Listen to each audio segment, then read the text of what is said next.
Can you all see my screen?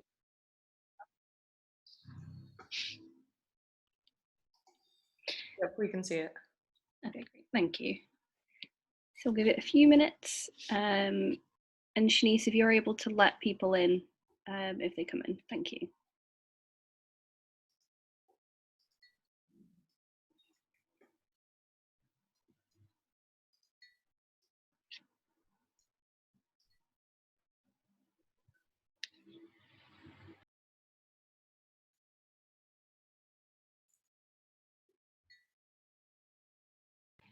So while we wait, if everyone that's joined would like to introduce themselves in the chat, so you can say your name, where you're from, and what you're interested to learn about today.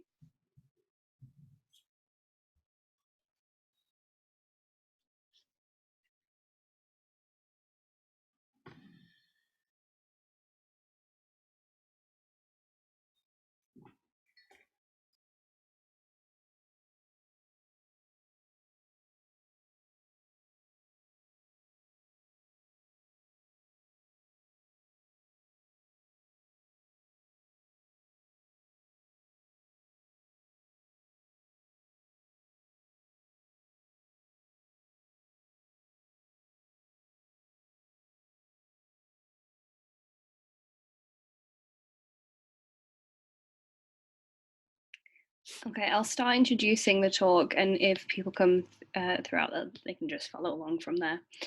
So welcome to Asfar's latest digital talk. It is on climate change. It's a climate change roundtable. We do digital talks most months, but we've had a little break, and they started due to the coronavirus pandemic when people couldn't meet in person. So it was a way for people to meet online. So I'd like to introduce today's speakers. We've got Dr. Peter Hopcroft from the University of Birmingham and Tamsin Lacourte, who is a sustainability and climate advocate and the founder of Zenbin. So if you would like to introduce yourselves, Peter, you can go first. Okay, thanks. Hello, I'm Peter Hopcroft. I'm a research fellow and lecturer at the University of Birmingham. I'm interested in, my research is about climate change, mostly in the past, looking at big changes in the past and how they help us to make better predictions about the future. And yeah, I lecture on basically all aspects of climate change and climate prediction. Thanks. Thank you. And Tamsin? Hi, I'm Tamsin. So as mentioned, I'm a sustainability and climate advocate, mainly on social media. And I actually didn't start out in sustainability at all. I started out as a cancer biologist, and I worked in a biotech startup. And over there, I realized, talking to my colleagues and having arguments with them every evening, every lunch break, over how to recycle their lunch packagings, that there had to be a better solution to that. And that's how I came up with Zenbin, which is basically a mobile app that would help users sort their waste more effectively and hopefully reduce their waste in the long term. Thank you. Also, I realised we spelled your name wrong on the slide, so I do apologise for that. Well, that's absolutely fine. Don't worry about it. So thank you both for introducing yourselves.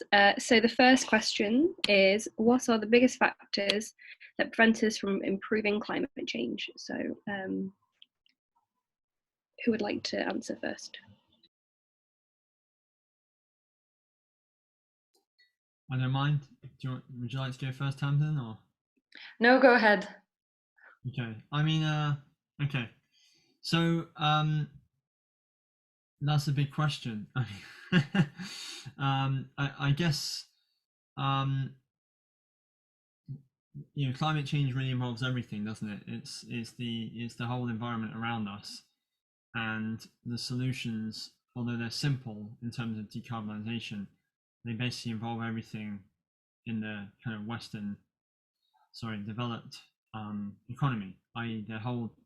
our reliance on carbon and fossil fuels. It essentially powers our world today as we know it, and so it's ingrained in everything we do and everything we have. Perhaps all of our manufactured possessions, our travel, our food. It's in everything. So we have to.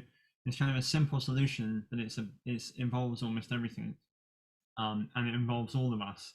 So it can't just be one nation solving climate change. It has to be all of them. It has to be a global solution. So I suppose those are some of the big factors that are holding us back, that have held us back over the last few decades. Another one is uncertainty. So the science around climate change on why should we worry about it was there 30 years ago. You could even argue it was there 130 years ago, but it was definitely in place by the 80s. But there was enough uncertainty in the details for delay and for a lot of arguing between different interested parties that caused delay, that amplified the uncertainties. And I think, to me, I feel like we're getting to the point now today where that is going away, where the IPCC report that came out in the last few days basically said that the influence is unequivocal, and there's no room for debate anymore. So that's kind of gone away. So at least we've knocked off one of these factors that is causing us or holding us back in solving the climate change problem. I'll stop there. Absolutely. I like how you mentioned uncertainty, and even though in the scientific realm and most of the global population recognizes that climate change is real, I do believe that our personal values come into play.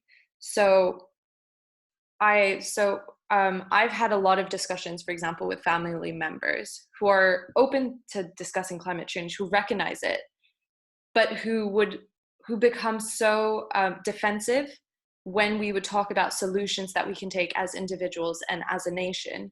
So for example, one of the debates I had with an uncle, this led to him throwing back the argument that I use a lot of technology as a younger generation, and that generates a lot of CO2. And so I think that even though the uncertainty is no longer there, there is still a level of disconnect from climate change. And this is especially true for people who live in industrialized nations, where we might feel it a lot less than, for example, communities in the global south. Although one could say that this summer was indeed a stark reminder that the global north is going to experience the extreme weather events due to climate change. And on top of that, I think it's really important to explore the psychological needs of humans and play with that in order to get them involved in climate change. So for example, people who have typically very right-leaning political views their identity is based on that political party. And so if that political party is not actively trying to mitigate climate change, then they will automatically oppose anything to do with any green tech or any solutions that can help us combat climate change. And one of the things that I noticed in regards to the IPCC is that for our generation, whilst the science was clear, the report could have done with a bit more positive nuance, or at least some action points for people. It was a lot of doomism and negative talk. And I know that a lot of people in the global north, especially younger generations, experience high levels of eco-anxiety, and that can lead to denial or overwhelm in front of the immensity of the issue. So perhaps turning that into a more positive light, or providing actionable points upon which the readers can act upon, that can help take it to the next level. Thank you. And that kind of leads into the next question is combat this kind of eco-anxiety that you mentioned. What can young people do to help in the fight against climate change in a time of COVID, both virtually and physically? Well, for someone who really got involved in sustainability recently and online activism, I think the most important thing any one individual can do is just educate yourself. I think it's the most powerful tool, not only to battle misinformation online, but by educating yourself, you're also demonstrating curiosity. And the more you demonstrate curiosity, the more ingrained it becomes in your identity. And so as it becomes a part of your identity, you're more likely to be open-minded to facts that may contradict your any opinions you may have previously. So that can help you battle misinformation online. But as well, once you know that not only you have to take changes on an individual level in your own lifestyle, but that everything interlinks, that there are big players, as mentioned by Peter, the oil industry is a massive player. And if we were to remove them from the equation, that would be a massive step forward. And we need people to not only consider, banning the plastic straw or individual. It makes you feel empowered because you're doing something, it's tangible. But by educating themselves, they're also learning about these systemic issues, and they can also address that by using their voice, and most importantly, their vote, by voting for politicians who are actively seeking to combat climate change. Thank you. Yeah, I mean, I agree with all of that. And I was thinking earlier about this idea of getting reliable information and getting informed, and not just relying on one source, and not not falling into a trap of using secondhand information, or relying too much on social media. So going to sources like the IPCC or other kind of reliable places like NASA or the Met Office, kind of well respected kind of bodies that produce that disseminate information that you can that's relevant to what we're talking about. And then I mean the other thing that I was going to mention, I mean there's so many things that you can do, and it's about it kind of ties back into what you were just saying about anxiety among young people, and kind of this kind of the idea that you can be overwhelmed by this problem and perceive lack of progress around you, but it's there are ways, so vote, like Tamsin said about voting the way that you feel on this, and voting for politicians who are likely to do what to do something about these problems, who are proposing solutions that you think are realistic, and so on. And also you can vote with your money as well. So what do you buy? How do you spend? Most young people are not investing money, but they might be starting to invest in a pension, and you can when you pay into a pension, you have a certain amount of say in how that money gets invested, and a lot of pension funds do invest in, for example, fossil companies that are involved in fossil fuel extraction, and so you can have an influence that way. That's one example I just thought I'd mention. Yeah, absolutely. And to add on to that, I think it's really important to remember that to fight climate change as a young person, we have this stereotype that you have to be a Greta Thunberg, you have to be an outspoken activist, but everyone has their role in the fight against climate change. It can be from being an educator, or being an artist, or an entrepreneur, an investor, a catalyst for change, a conservationist, or even simply just being a conscious consumer by researching the brands from which you buy, and by reducing your consumption overall. You're also helping to combat climate change. And on top of that, building on that, I think voting with your money is really important. And that's why one aspect that we don't talk about enough, especially amongst the younger people, is to research the banks we're with. So there are more and more ethical banks popping up, and it's really important to look if it's possible to put your money there, because, for example, there's a huge controversy at the moment with HSBC, who just released their fully recyclable and recycled credit card, but it turns out that they're one of the biggest investors in fossil fuels. So it's great that they're trying to cut back on plastic waste, but we also need to divest from fossil fuels as well. Thank you both. I didn't know that about HSBC. Yeah, that's interesting. Do you guys, it's kind of a follow-on question, do you guys know of any organizations or any, I guess, kind of similar like apps that young people should be aware of? Because I know that there's an app, I don't know what it's called, where people can look at the rating of fashion companies to see how fast their fashion is. So have either of you got any suggestions in terms of that? Yeah, I think the app you're mentioning is called Good On You. I don't know if it's an app yet, but I know it's a website, so you can check that. There are a bunch of grassroots organizations that are really easy to join. The most common ones are Greenpeace, XR Rebellion, and then you also have local ones, or if you don't have local ones, you can create your own. It's really easy to create to bring together a group of people around a common cause. And it doesn't always have to be the biggest cause possible, like asking government to divest from fossil fuels. It could simply be improving the situation in your local area. For example, there was a group of people who got together in Yorkshire, and they managed to convince their local government to designate their local river as bathing water from 2020, which enabled them to reduce the amount of sewage going into that river.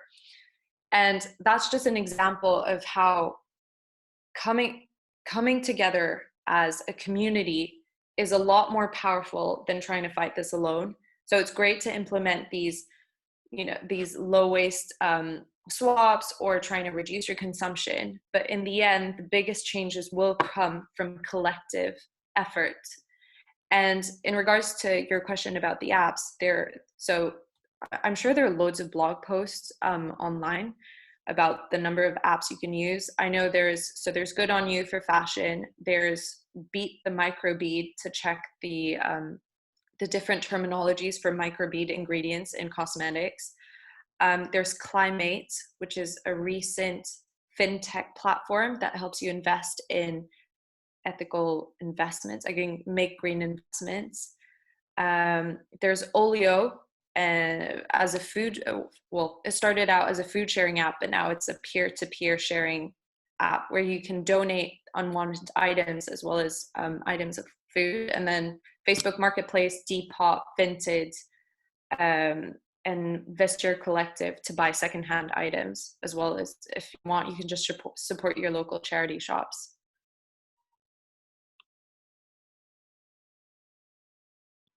Thank you. Peter?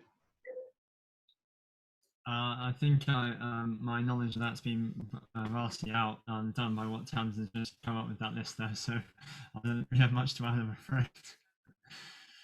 Thank you. And for those that have attended today, I can send some of the organisations that Tamsin has mentioned there. So the third question is, how will the relationship between climate change and technology affect our global and local communities?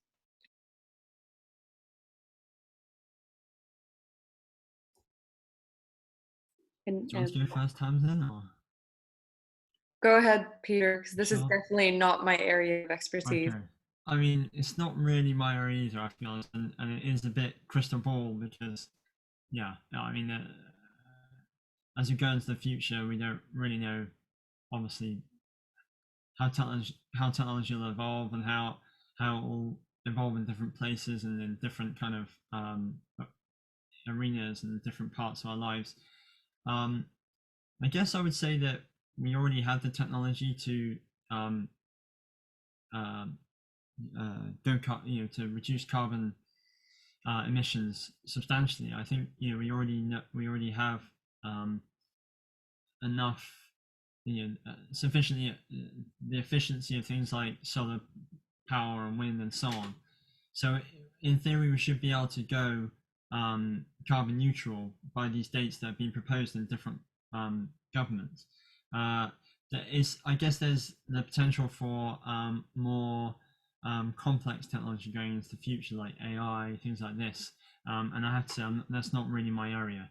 The only thing I could say is that there's a potential for technologies like that to really help us to save energy, to be more efficient, to allow us to have more intelligent power grids, better transport, and so on. There's also, I guess, the potential for it to allow us to use more energy by things like driverless cars that could be driving when we're too tired or something like this. So we could end up using more energy because of these enabling technologies. So I'm not really sure I can provide much more of a specific answer than that, I'm afraid.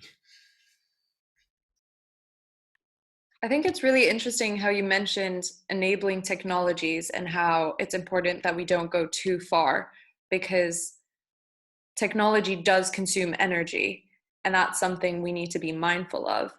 And something that I've really noticed in the startup world that's not necessarily solely linked to new technologies, but it's the case for most startups, is that these startups are focusing on the consequences rather than developing solutions that address the root causes of a problem. So for example, creating eco bricks from plastic waste or textiles from plastic waste, rather than trying to design products or packaging products that would be reusable and recyclable in the long run. The idea is not to eliminate the waste once the waste is created, but to prevent waste from being created in the first place. And I think that's where technology can come into play. But what's important as well is that this technology, well, I wish to see it, is that it's open source or it's shared across different nations. Right now, there's a real dichotomy between the global north that is coming up with all these solutions and the global south that is bearing the brunt of the climate crisis.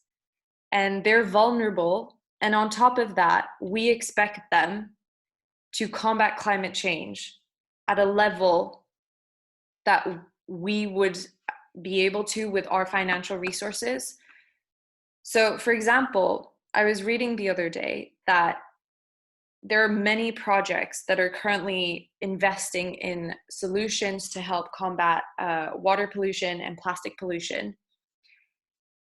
Except all of the funding that is going to the global south is in the form of loans. So it's putting extra financial pressure on already economically unstable or poor countries.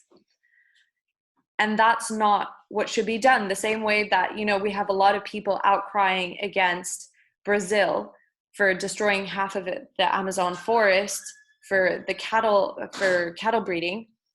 But instead of outcrying and asking Iceland or Tesco to stop selling beef from Brazil, we should be investing in Brazil so that the communities have the money to invest in sustainable projects. Because right now they have they're faced with unsustainable practices that they have to continue due to the lack of funding available in the area. And I believe that if technology, as Peter mentioned, the technology that we have today is sufficient to combat climate crisis. The only thing is that we have big players in the equation, like oil and gas industry that, spend billions in ads to make us believe that they are essential to our economy, that we need them. And that on top of that receive subsidies from the government every single year. And the thing is, we need that technology to be shared across the world so that other countries can deal with their situations as well. But we're not profiting off the solutions for climate change. I don't know if that, I realized I was babbling, but basically what I was trying to say is that we need a concerted international effort that's currently lacking. Thank you both. It kind of going off from what you both have said, how do we make these big players more keen to help in the climate crisis, do you think? I realize that's quite a big question as well.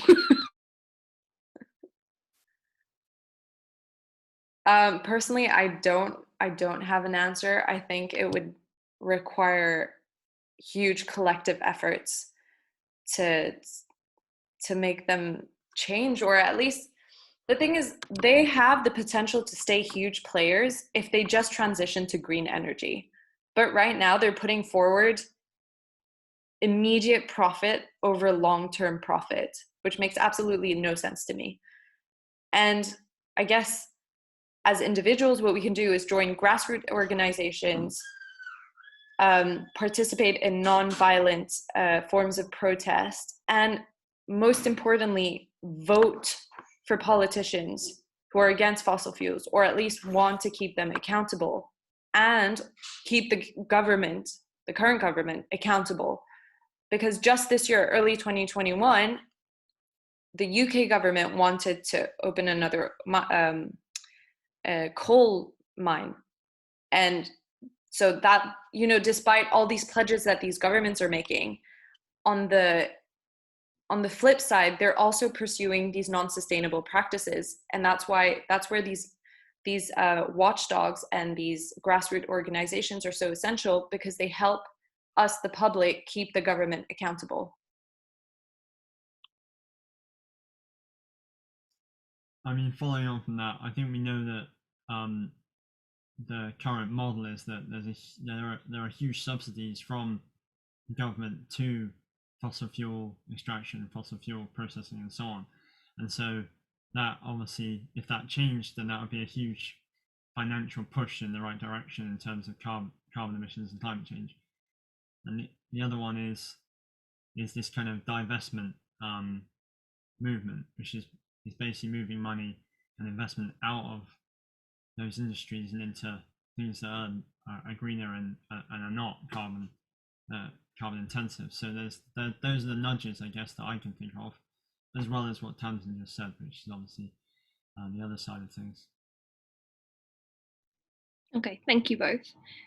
So now we will move on to questions from the audience. So I can't see the chat. So if Emma or Jacob, if there's questions asked, you can either put them in the chat or you can unmute yourself and ask questions to our speakers. Yeah, sure. If it's okay, I'll start off with one. Tamsin, you talked about like sites like Depop and Vinted and similar sites at one point. And I would say like a common critique of those websites is that they aren't economically sustainable. So they become a place for sort of like privileged people to shop, and also that buying secondhand isn't necessarily sustainable in and of itself, because if the original product is very unsustainable, then it sort of defeats the point. So what I'd ask is like, are there any other ways that we can make everyday sustainability a viable option for everyone in society, and especially people that may be less economically privileged? I think that's a really tough question to answer. In regards to secondhand shopping, I definitely agree. With the recent awareness of the public on the consequences of fast fashion on the environment and the people, there's a lot more people who are seeking secondhand items, and that is resulting in gentrification, because previously thrifting was the go-to shopping method for low-income households, and now it's seen as this popular, trendy shopping habit. So there's definitely an issue there, as well as people hiking up their prices when they're selling on those secondhand websites. Whether we can control that is a bit difficult, because even the charity shops, when you donate a lot of your clothes, when you put it in those like charity bins, 90% of that is actually shipped abroad and sold in local markets in the global south. And that challenges local economy and local the local fashion industry. And a lot of it actually ends up being shipped back to us and sold in our shops as vintage or secondhand, or, you know, those retro clothes. And that comes with its own carbon footprint. So I don't have an answer to that. I think the most important thing really is, if we're shopping secondhand, to try to make it as necessary as possible. When I first started my journey, I actually made the mistake of going from shopping every month fast fashion to going shopping secondhand every month. And that's not what sustainability is about. Sustainability is not about keeping our consumption habits the same. They're about reducing our consumption in the long run and choosing items that can last longer, be repaired and reused as much as possible to reduce our waste footprint in the long run.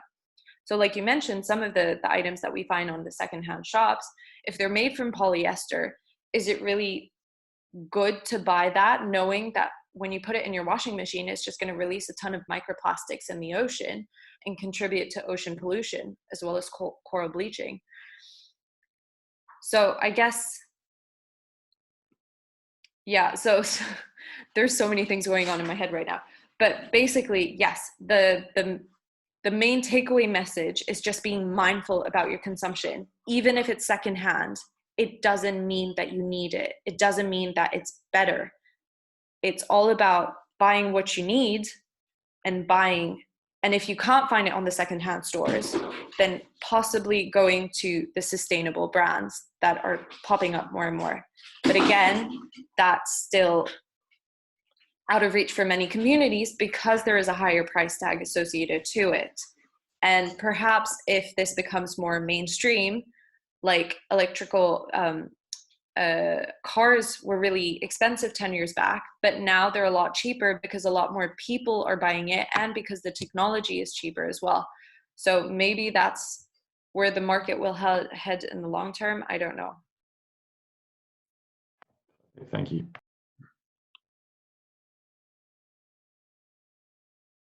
I have a question. Hi guys, can you hear me? Okay. So, do you think guys like choosing to be a vegetarian or vegan really helps the climate, like the earth?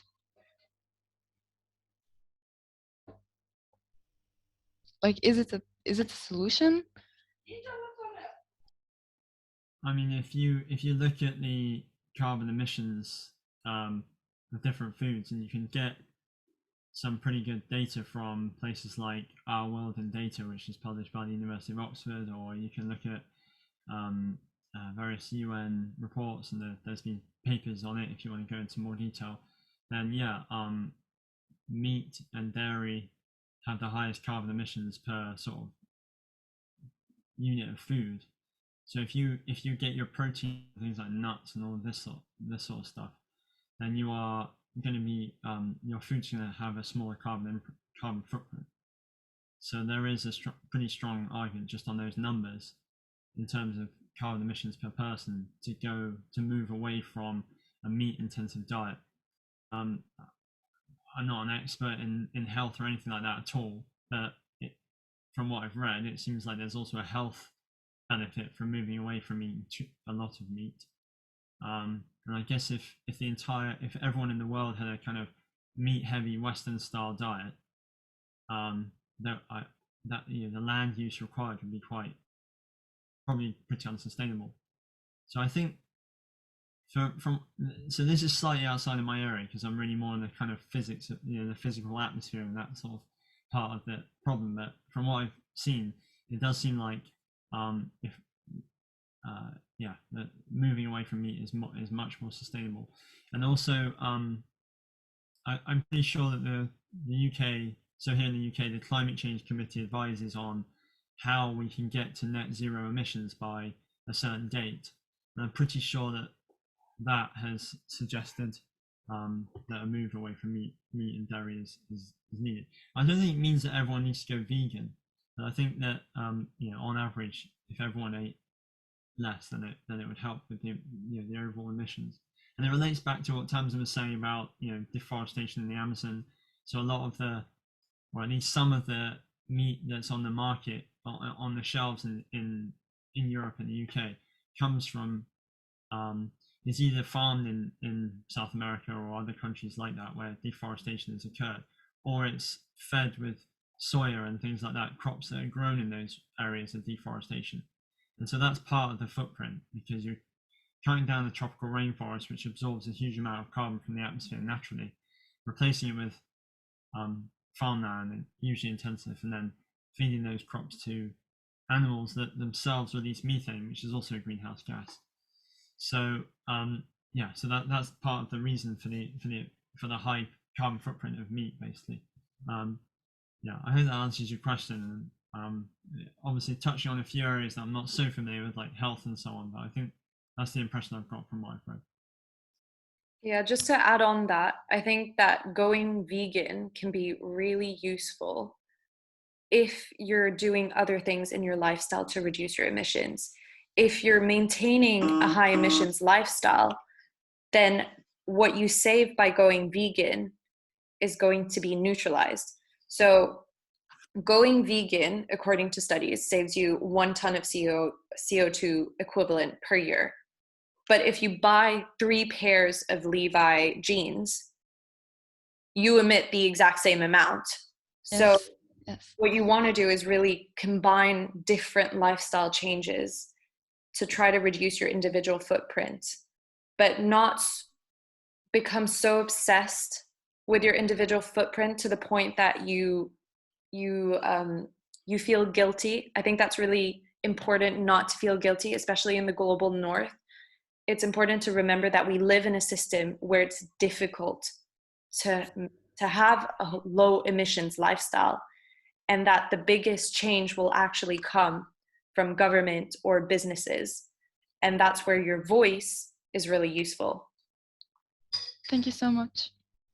I think that's a really important point. If a small proportion of people make huge personal sacrifice to massively reduce their emissions, but then everyone else carries on increasing their emissions, then it's not going to work. So it has to come, like you said, there has to be some movement from the top as well as the bottom. And that's a really good point.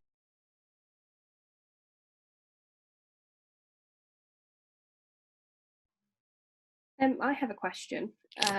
My question is, what do you both do personally in your own day-to-day life to kind of help do your part to combat climate change? Although I know you guys have just said that big companies have to do things as well, but I just thought it was an interesting question. I mean, like Tamsin said, it's actually hard to reduce your emissions in the society we live in. I try to cycle everywhere. Well, not everywhere. I try to use public transport and cycle. It's been more difficult since the pandemic, obviously, with public transport and restrictions. I try to eat basically food that's local and not eat very much meat or dairy. Basically, cut things like that down. I'm not really a massive consumer personally, I don't think, and we try to be plastic free as much as possible. But that's actually one of the hardest things. To get things plastic free is really been quite tricky. So I actually gave up meat last year, and personally, I don't buy any seafood. And I'm lactose intolerant, so I'm a vegetarian. I still eat eggs, but it was a lot easier when I was in London because restaurants offered a lot of veggie and vegan options. And when I moved to France, they don't know what vegetarian is. They don't know what vegan is. And I live in almost like the middle of nowhere. So it's meat everywhere. So I kind of had to revert back to eating a lot more fish, simply to continue going out with people. And that's where this whole idea of privilege comes in, because it's dependent on the access to these alternatives. On this to compensate for that, I've really gotten into do-it-yourself zero waste swaps. So I try to make my own shampoo bar. I buy bar soaps, avoid the plastic where possible. But obviously, because I eat vegetarian, I find that plastic is a lot more prominent when it comes to tofu, seitan, all of those alternatives, versus just going to the butchers and getting your meat. Like, you can just bring your box or your Tupperware and have your meat or fish put in that. And then I gave up shopping for an entire year during COVID.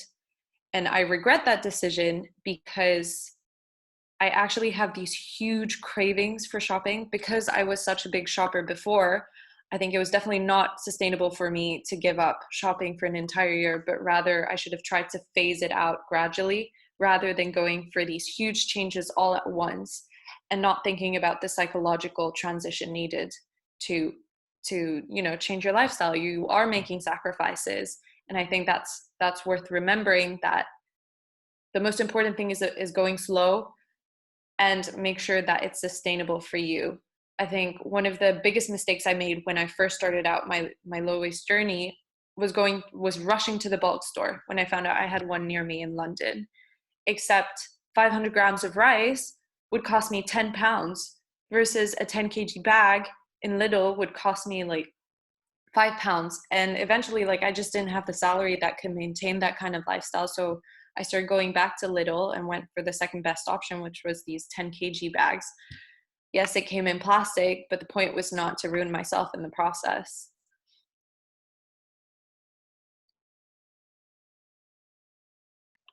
Thank you both. Emma and Jacob, are there any other questions in the chat that you can see? Not in the chat currently, but I did have a question. So I think Tamsin and to an extent Peter as well were touching on like human psychology as a factor that plays into climate change and like our consumption. When I'm having conversations like this with my friends and my family, one of the things that comes up a lot is, people, like humans are naturally, like, you can argue, pretty selfish. So, if I say like, why don't you like eat less meat or like have an electric car or something like that, the answer I sometimes get is, well, there are all these enormous companies who like throw oil into the sea and stuff like that, and then there are nations like China who produce loads of CO2 per capita. So it kind of turns into this like tragedy of the commons effect of people aren't willing to put in the work as individuals when they feel that they themselves like can't make a difference to kind of the wider problem, when there are companies and countries that they don't perceive to be doing the same thing, and they feel like they can make no difference. I was wondering, I think it's a really hard question to answer because there's not very much we can do about human psychology, but I was wondering like if you had any good responses or like evidence or data that could kind of counteract that argument that I think is pretty common. Peter, do you have anything to say? Why don't you go first? You go first. No. Okay, first, just before I answer your question, China is not the biggest emitter of CO2 per capita. It's one of the biggest emitter as a country in general, but not per capita. I don't want to put you in the spot like that, but it's one of the rhetorics that's pushed a lot by our countries, and it's really toxic because most of their emissions are associated to the relocation of our industries in that country. So technically it should be our emissions. In regards to your question, I think the most important thing is to, like you mentioned, we are selfish, but it's useful because, like, as we're just trying to survive, it's our most basic need. And it makes sense that we're just going to focus on things that affect us and not like something that's super far remote or something that's not tangible or that we can't really understand. And so what I found really useful is actually making the arguments relevant to them. So whatever affects them, and that's going to change for every person. It could just be that they like their local community and they don't want to see it destroyed by tourism or by littering or anything.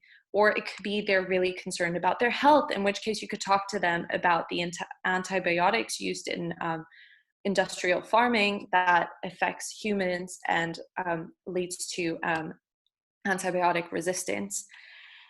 And industrial farming also leads to increased susceptibility of disease transmission between animal and man. And so the important thing is just making it relevant. So for example, in 2019, there was a study that ran a series of ads for Republicans, but every time the messaging was based on values of Republicans. So one of them was about how defending, becoming part of the fight against climate change was not against Catholic values, that rising sea levels is going to submerge naval bases in the ocean, and that investing in climate change is not going to result in more taxes for American people due to expenses of the government. And so these are arguments that the Republican community feels very strongly about. And what they did is that they made them aware about climate change by tailoring the message to them, not talking about polar bears, not talking about extreme weather events, not talking about vulnerable communities or fast fashion, ecological degradation due to fast fashion. They really made it personal.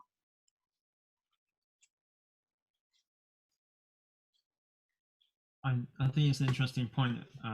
You hear this all the time. Emissions in China are going up. Building a coal power plant every X months, or a new airport every X weeks, or whatever it is. But I think it's hard.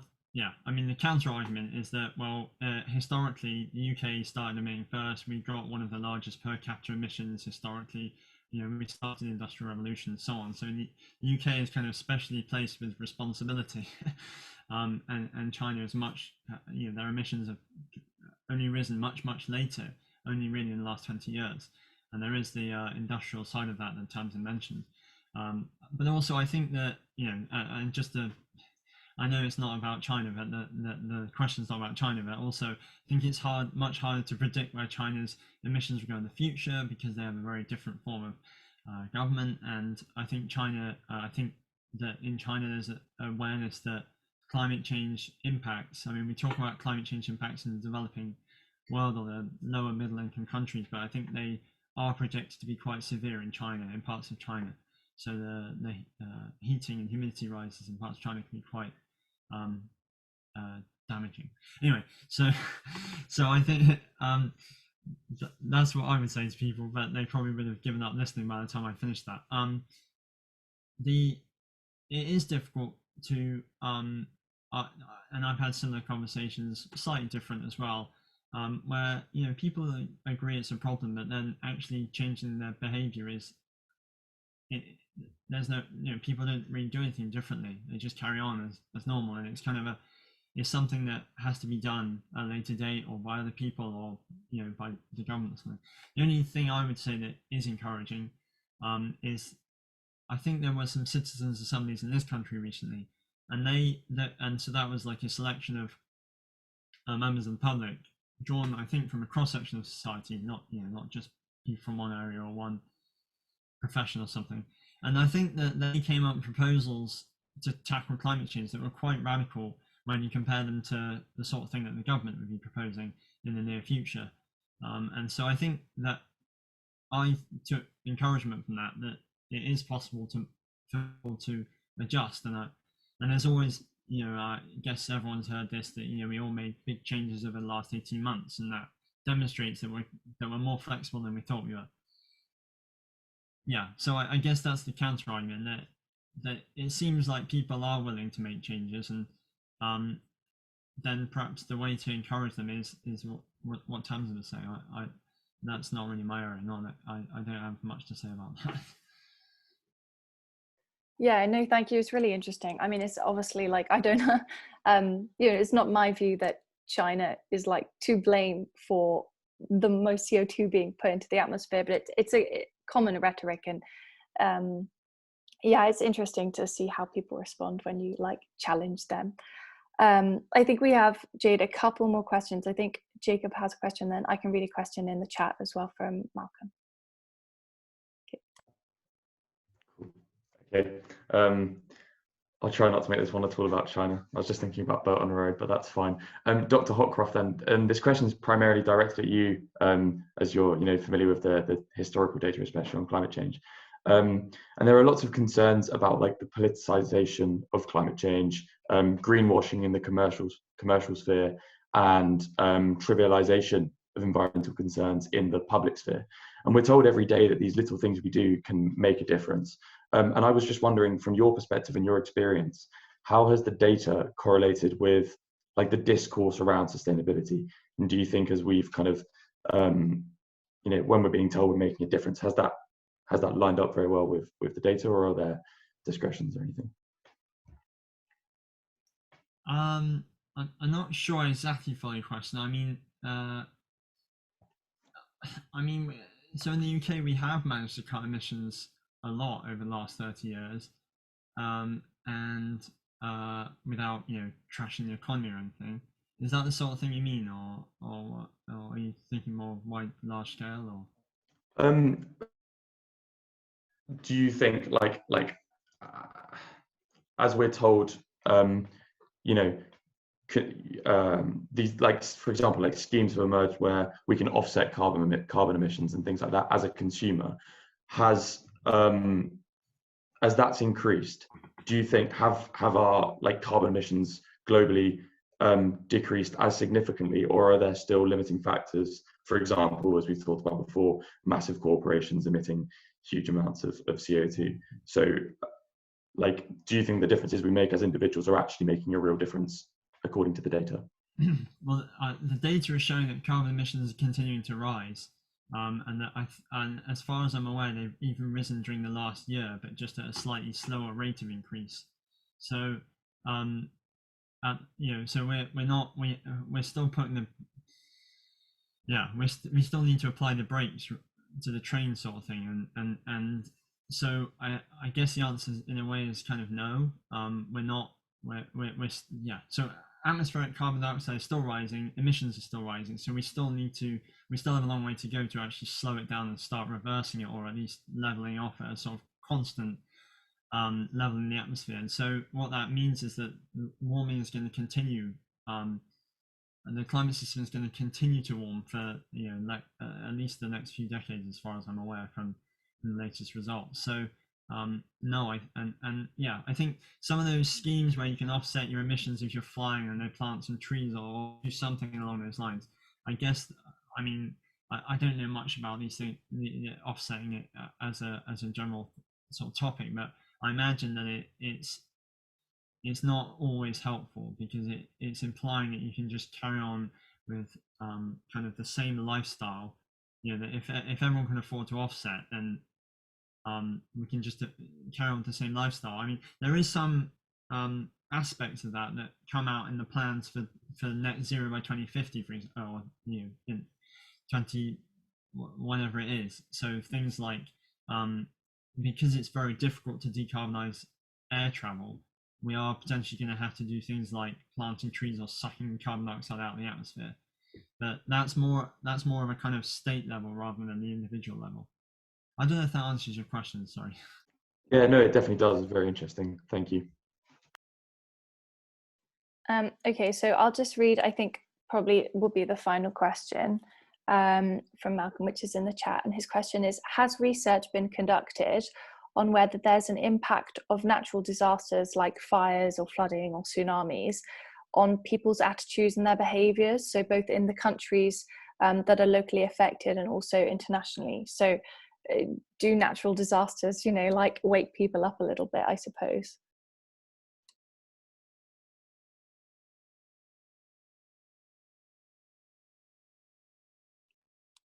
Peter, you probably have more knowledge on this subject than I do.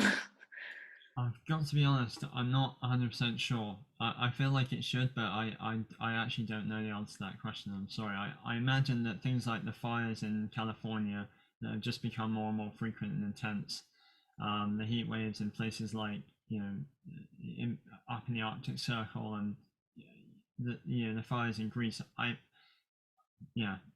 My feeling is that they do, but I haven't looked into the research on that. Sorry. I'm not aware of any studies, but to be honest, I haven't actually looked. But I do know that when it comes to awareness of climate change and people's willingness to do something, there's a tendency that communities that are more affected by climate change, so typically in the global south, or low-income households, or people of color in the global north, have a tendency to be more implicated or more worried about climate change than their counterparts. But that's literally all I know about the subject. No, fair enough. I mean, maybe something for Malcolm to research and then report back on as well, should he choose to. Yeah, it's an interesting question. I'll pass back to Jade, I think. Thank you both. Okay, so if that's the last question, I can close up this session. I want to say a huge thank you to both Tamsin and Peter. It's been a really interesting conversation, and I think having conversations like this can ultimately help us improve the situation.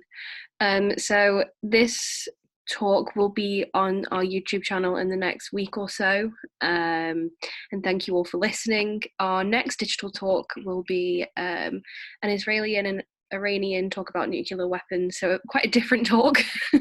And that will be on the 1st of September at 5 p.m. UK time or 6 p.m. CET. But you can find out more on Asfar's Facebook page or Instagram page and our website. But thank you all again, and I hope you all have a lovely evening, and thank you for coming. Thank you for having us. Thanks very much.